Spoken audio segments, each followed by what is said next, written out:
Saudara-saudaraku, Nabi Yeremia di dalam keputusasaan, di dalam kesedihan, di dalam ratapannya yang begitu dalam sehubungan dengan keruntuhan tembok Yerusalem. Dia melihat bahwa di dalam Tuhan ada harapan. Di dalam ratapan pasal 3, 22, 23 di sana dikatakan, tak berkesudahan kasih setia Tuhan. Amin. Tak habis-habisnya rahmatnya, selalu baru tiap hari. Maka saudara-saudaraku, apapun pergumulan kita, apapun kesusahan hati kita, apapun kecewaan kita, apapun permasalahan yang kita hadapi, dan apapun, ingat, di dalam Yesus tidak berkesudahan kasih setia Tuhan. Kasih setia Tuhan berlaku untuk Yeremia, untuk orang Israel pada saat itu, dan juga untuk kita pada hari ini, untuk saya dan untuk saudara. Tuhan Yesus memberkati. Halo pagi. Kemarin teman-teman, kita di kantor ya statis, duduk di meja kerja, ketak-ketik, jalan sedikit. Dan akibatnya apa? Badan jadi pegel, ada linu-linu, mood nggak bagus. Nah, kalau sekarang ada kesempatan untuk jalan pagi, pergunakan kesempatan jalan pagi. Karena apa? Badan jadi rileks, pikiran jadi segar, mood jadi lebih baik, dan memberikan energi baru untuk kita. Maka, yuk pergunakan kesempatan, waktu luang untuk sedikit berolahraga. Kalau saya sih jalan pagi, ya lumayan lah beberapa langkah dari target yang seharusnya rutin harus dilakukan. Mari jalan pagi, dadah.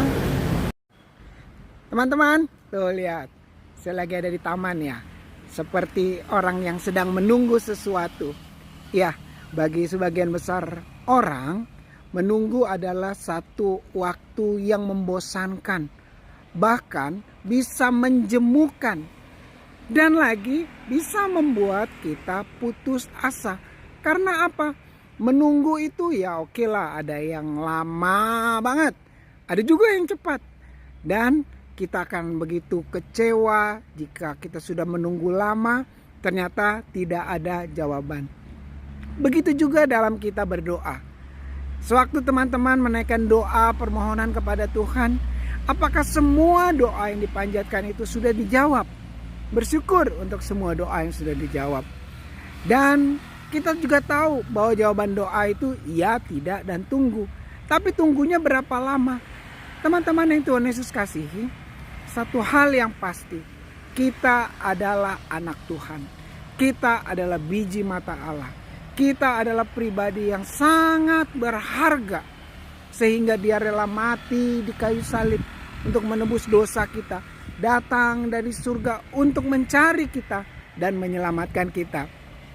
Untuk hal itu saja Tuhan sudah lakukan, apalagi untuk menjawab permohonan dan doa kita.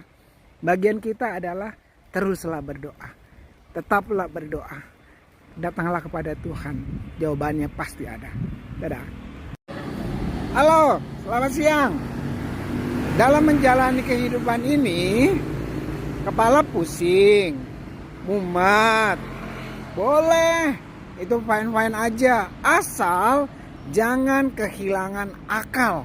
Apalagi untuk lari dari Tuhan, apalagi untuk membuat jalan pintas, mengakhiri hidup. Stres, pusing, sakit kepala, boleh, jangan sampai kehilangan akal. Bagaimana dengan suasana hati?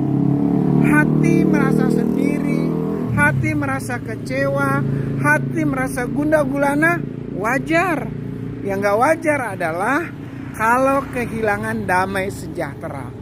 Damai sejahtera itu hanya datang di dalam persekutuan kita dengan Tuhan Yesus dan firman-Nya. Jadi manusiawi ya, kalau suasana hati gundah gulana, jangan kehilangan damai sejahtera yang datangnya dari Tuhan. Lalu bagaimana dengan aktivitas fisik kita? Letih, lesu, capek, badan jadi kaku-kaku. Wajar, maka perlu namanya istirahat. Istirahat akan menyegarkan fisik kita, kejiwaan kita. Maka pergunakan waktu istirahat dengan baik. Dan terlebih jangan pernah berhenti atau bahkan mencoba melarikan diri, berkata tidak untuk aktivitas rohani. Kerjakan tugas pelayanan dengan sungguh-sungguh. Kerjakan dengan sebaik-baiknya dan pertanggungjawabkan yang terbaik bagi Tuhan. Tuhan akan memperhitungkan apa yang kita kerjakan, memberkati upaya, usaha dan rencana kita. Damai sejahtera surgawi menjadi milik kita. Salam.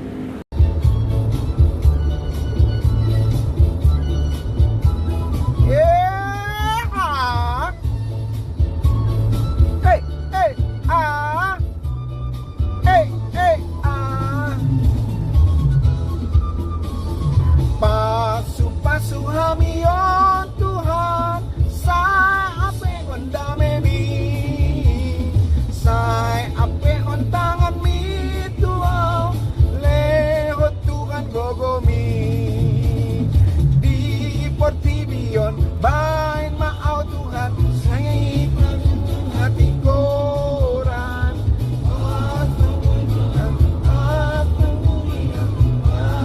pasu Tibion bain maau Tuhan sei batu panang joran maau Tuhan aku dengan supasu denggan.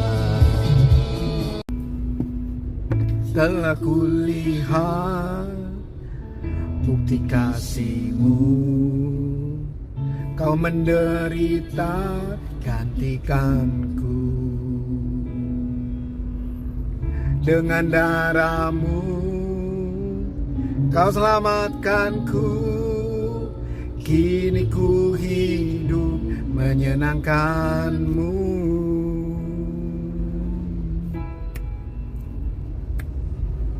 Terlalu besar kasih-Mu Bapa, pengorbanan yang Kau berikan bagiku. Terlalu mahal gamamu Yesus, segera untuk menebus hidupku.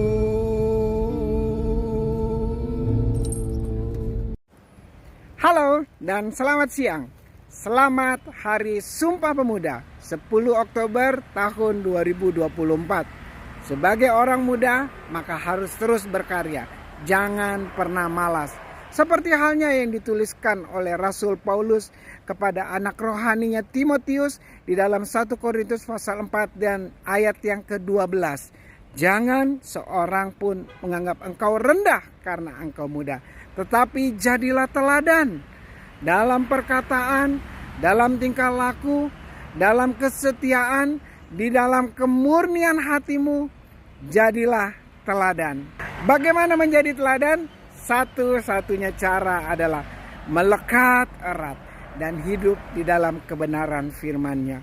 Firman itu yang akan mendrive, yang mengarahkan hidup kita untuk tetap kreatif, optimis, dan juga berbuat yang terbaik, menjadi berkat bagi bangsa ini dan dimanapun kita berada.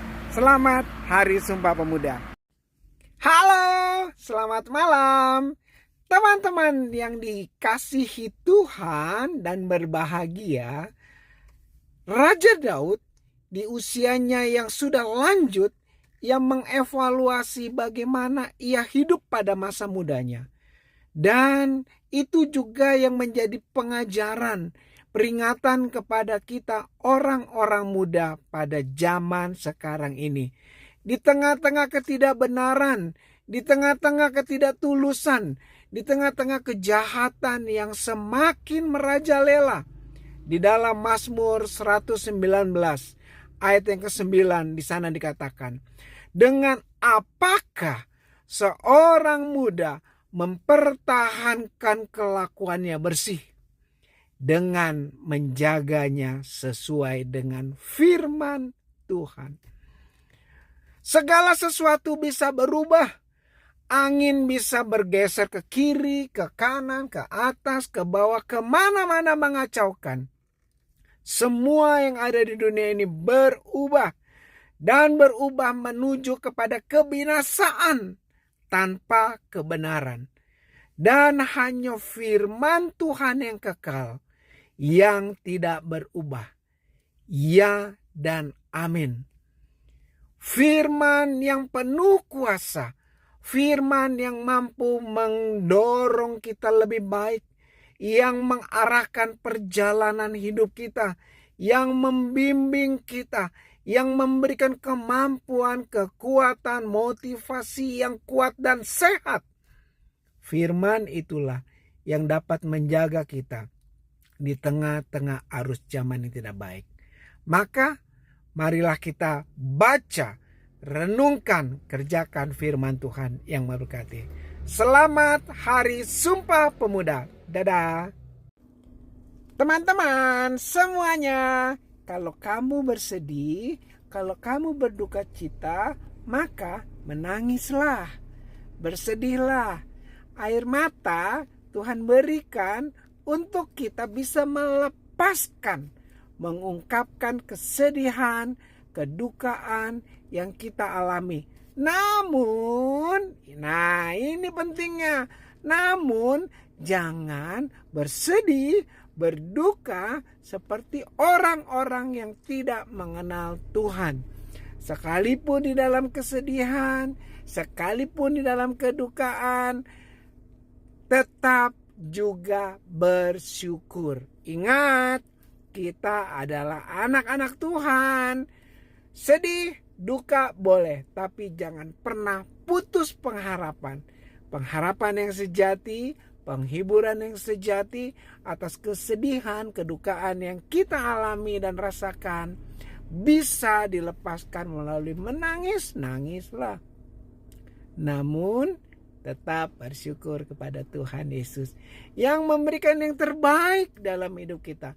Pertolongannya, kebahagiaannya, penghiburannya tepat pada waktunya, dan itu cukup. Shalom teman-teman semuanya. Kalau kamu bersedih, kalau kamu berduka cita, maka menangislah, bersedihlah. Air mata Tuhan berikan untuk kita bisa melepaskan, mengungkapkan kesedihan, kedukaan yang kita alami. Namun, nah ini pentingnya, namun jangan bersedih, berduka seperti orang-orang yang tidak mengenal Tuhan. Sekalipun di dalam kesedihan, sekalipun di dalam kedukaan, tetap juga bersyukur. Ingat, kita adalah anak-anak Tuhan. Sedih, duka boleh, tapi jangan pernah putus pengharapan. Pengharapan yang sejati, penghiburan yang sejati atas kesedihan, kedukaan yang kita alami dan rasakan bisa dilepaskan melalui menangis, nangislah. Namun tetap bersyukur kepada Tuhan Yesus yang memberikan yang terbaik dalam hidup kita. Pertolongannya, kebahagiaannya, penghiburannya tepat pada waktunya, dan itu cukup. Shalom. Halo teman-teman, saya sedang ada di stasiun Gambir. Stasiun Gambir adalah stasiun kereta. Ingat kereta, ingat lagu sekolah minggu. Kereta apiku menuju sekolah minggu. Hai kawan-kawanku, marilah ikut aku. Bawa pula teman, jangan ketinggalan. Ayo lekas teman, sudah dinanti Tuhan. Rajin sekolah minggu, rajin beribadah, bersyukur, menjadi pelaku firman, anak-anak Tuhan yang baik. Juga kita orang yang dewasa. Salam teman-teman, selamat pagi. Kita tahu Firman Tuhan yang berkata, cari dahulu kerajaan Allah dan kebenarannya, maka semuanya itu akan ditambahkan kepadamu. Hafal. Tapi apakah kita sungguh-sungguh mengimani cari dahulu kerajaan Allah sebagai yang terutama, terpenting dalam hidup kita? Karena seringkali yang terjadi adalah bahwa pekerjaan, hobi, mencari keuntungan itu menjadi hal yang terpenting, melebihi firman yang kita hafal, firman yang kita ingat, itu menempatkan firman Tuhan sebagai yang terpenting dan terutama. Teman-teman, menjadi peringatan bagi kita. Sumber hidup kita adalah Tuhan, maka kita juga harus menempatkan Tuhan yang terpenting dalam hidup kita. Apa yang terjadi jika kita tidak menempatkan firman-Nya dalam hidup kita? Bye-bye. Halo, selamat pagi. Tentu kita hari ini sehat. Sehat jasmani, sehat rohani, sehat jiwa dan raga. Seperti halnya harapan dari Rasul Yohanes, dia adalah salah satu dari murid Yesus. Di dalam 3 Yohanes 1, dia berkata demikian, aku berdoa supaya kamu baik-baik, tidak hanya jasmani tetapi juga jiwamu. Teman-teman, sehat jasmani itu menjadi harapan kita. Sehat rohani juga itu menjadi harapan yang seharusnya lebih tinggi. Tidak hanya kita, tetapi kita berharap bagi orang lain. Seperti halnya Yesus mengasihi jiwa-jiwa seluruh dunia. Itu diteladankan oleh Yohanes. Ia mengasihi orang-orang percaya. Maka marilah kita juga mengasihi teman-teman, saudara-saudara, anggota keluarga kita, siapapun tanpa pilih-pilih. Kita berdoa yang terbaik bagi mereka. Yang sakit disembuhkan, yang bersedih hati diberikan penghiburan, yang berduka diberikan semangat yang baru. Apapun kendala yang dihadapi oleh orang-orang di sekitar kita, bagian kita adalah mendoakan yang terbaik.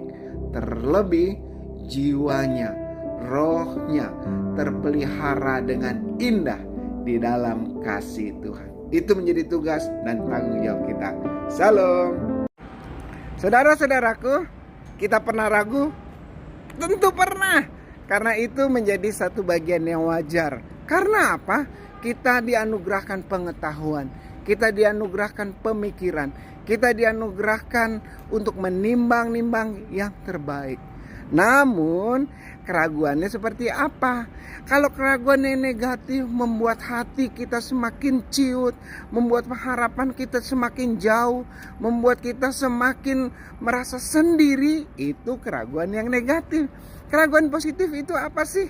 Keraguan positif adalah menimbang-nimbang kebenaran hingga itu menjadi kesaksian yang menguatkan iman kita. Murid-murid Yesus pun sewaktu mereka melihat Yesus bangkit, ada keraguan-keraguan. Apa iya? Mereka kembali mengingat apa yang Yesus katakan bahwa dia akan bangkit. Sewaktu murid-murid di dalam 40 hari masa Yesus bangkit di dunia ini, mereka bertemu dengan Yesus berkali-kali. Sekalipun mereka menjadi saksi bahwa Yesus sudah bangkit, mereka bertemu ada keraguan-raguan. Apa iya Yesus yang berfirman, Yesus yang menghampiri mereka? Keraguan-keraguan itu malah memperkuat iman dan kepercayaan mereka. Maka ragu-ragu positif, asal itu membuat kita semakin dewasa, semakin kuat, semakin bertahan dalam iman, semakin gigih untuk menjadi berkat bagi sesama. Salam. Halo. Kita pikir bahwa doa yang didengar oleh Tuhan adalah doa yang penuh semangat, doa yang menggunakan loudspeaker sehingga suaranya bisa mencapai sorga. doa yang menggunakan kata-kata yang indah, bak seorang pujangga, bak seorang kekasih yang mengungkapkan isi hatinya. Dia hanya mau kita berdoa di dalam kebenaran. Kita berdoa menyampaikan ketulusan hati kita, harapan-harapan kita, dan kita juga aktif melakukan apa yang Tuhan kehendaki untuk kita lakukan. Sebagai orang tua, lakukan tugas sebagai orang tua. Sebagai anak, lakukan tugas sebagai anak. Sebagai seorang kawan, lakukan tugas sebagai seorang kawan yang baik kepada sesama. Sebagai apapun, lakukan tugas kita seperti yang Tuhan ingin kita lakukan. Bagaimana kita bisa tahu kehendak Tuhan? Ya, baca firman-Nya, renungkan, fikirkan, gumulkan, dan memohon pertolongan dari Roh Kudus untuk memampukan kita faham apa yang Tuhan mau. Demikian juga di dalam berdoa. Doa bisa kita lakukan tanpa kata-kata. Seperti halnya Hana, sewaktu ia meminta seorang anak, bahkan Imam Lewi pun menyangka bahwa Hana sedang mabuk. Tapi Hana hatinya berdoa memohon kepada Tuhan. Seperti halnya hamba dari Abraham, dengan ketenangan dia hanya berkata, Tuhan pimpin aku. Apakah ini yang akan menjadi istri dari anak tuanku? Saudara yang Tuhan Yesus kasihi, datang kepada Tuhan. Sampaikan apa-apa suasana hati kita, harapan-harapan kita kepada Tuhan. Lakukan bagian kita, karena Tuhan pun akan melakukan bagiannya. Injil Matius berkata, sebelum kita meminta, Bapa sudah tahu apa yang menjadi kebutuhan anaknya. Teruslah setia berdoa. Lakukan tugas kita menjadi anak-anak Tuhan yang bermanfaat bagi dunia ini. Kapanpun, dimanapun. Tuhan memberkati dan menjawab segala pergumulan dan doa kita. Shalom.